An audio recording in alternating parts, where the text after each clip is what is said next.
Hello बच्चों, इस video में हम पढ़ेंगे चैप्टर वर्णमाला यानी अल्फाबेट्स। उससे पहले हम यहाँ पर कुछ एक्टिविटी करते हैं।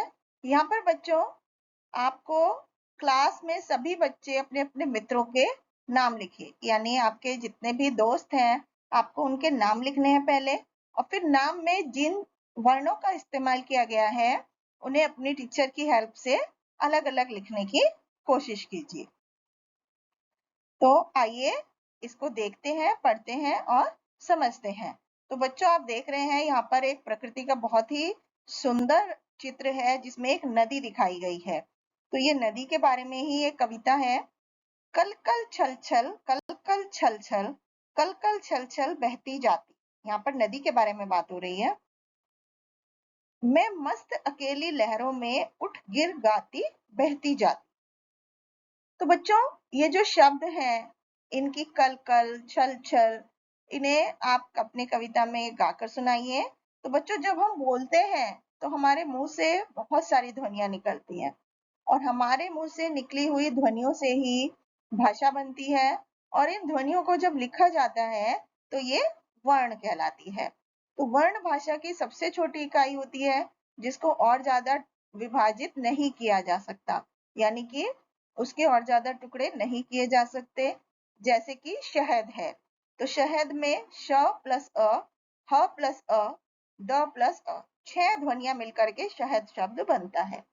उसी तरह से गमला शब्द में 6 ध्वनियां होती हैं। मीनार शब्द में 6 ध्वनियां होती हैं। विद्यालय शब्द में व, इ, द, य, आ, ल, अ, य, अ 9 ध्वनियां होती हैं। तो बच्चों जिस ध्वनि के यानी जिस आवाज के टुकड़े ना हो सके उसे वर्ण या अक्षर कहते हैं। अब हम वर्णों के भेद पढ़ते हैं। वर्ण के 2 भेद होते हैं, यानी 2 तरह के वर्ण होते हैं, एक स्वर और दूसरा व्यंजन। सबसे पहले स्वर के बारे में पढ़ते हैं। स्वरों का उच्चारण जो होता है वो किसी बिना दूसरे वर्ण की सहायता के किया जाता है।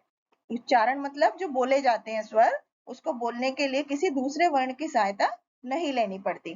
जैसे अ, आ, ई, उ, री, ए, ऐ, ओ, औ, ये स्वर होते हैं। इसके बाद व्यंजन। व्यंजनों का उच्चारण स्वरों की सहायता से किया जाता है। मतलब व्यंजन अकेले नहीं बोले जाते हैं, व्यंजन को बोलने के लिए उसमें स्वर भी साथ में जुड़ते हैं। जैसे व्यंजन कौन कौन से होते हैं? क ख ग घ अंगा, च छ ज झ इया, ट ठ ड ढ अण, त थ द ध न, प फ ब भ म, य र ल व, श श स ह, श त्र ज्ञ श्र। तो ये व्यंजन होते हैं। अब इसके बाद होती है वर्णमाला। तो बच्चों स्वरों और व्यंजनों को मिलाकर के हिंदी की वर्णमाला बनती है, और वर्णमाला में सभी वर्ण एक निश्चित क्रम में लिखे जाते हैं, यानी उनका जगह फिक्स होती है कि इसके बाद ये आएगा, उसके बाद वो आएगा। तो वर्णों के उस निश्चित क्रम को ही वर्णमाला कहा जाता है। तो बच्चों स्वर के बिना व्यंजन हलंत लगाकर लिखे जाते हैं। ये जो तिरछा डंडा हम स्वर नीचे लगाते हैं उसको हलंत बोलते हैं। तो क ख ग घ इन सभी व्यंजनों में अस्वर लगा हुआ होता है। अब हम पढ़ते हैं संयुक्त व्यंजन। संयुक्त मतलब होता है बच्चों जो 2 वर्णों को मिलाकर बने, 2 व्यंजनों को मिलाकर बने। जैसे क्ष, त्र, ज्ञ, श्र, ये 4 संयुक्त व्यंजन होते हैं हिंदी में, और ये 2 व्यंजनों को जोड़कर बनते हैं, इसलिए इनको संयुक्त व्यंजन कहते हैं। जैसे कि अक्षा है वो क और श प्लस अ, तो कक्षा, क्षमा, इस तरह के शब्द इससे बनते हैं। इसके बाद त्र जो है वो त, र, अ यानी 3 वर्णों के मिलने से बनता है। त्रिशूल और मित्र, इसको इस तरह से हम लिख सकते हैं। ज्ञ में य और य से बनता है। श्र जो है वो श और र को मिलाकर बनता है। तो बच्चों संयुक्त व्यंजन कितने होते हैं ये आप बता सकते हैं। इसके बाद अन्य व्यंजन। इसके अलावा हिंदी भाषा में ड़ और ढ़ 2 अन्य व्यंजन होते हैं। जैसे सड़क, बूढ़ा, इस तरह के शब्दों में इनको यूज किया जाता है।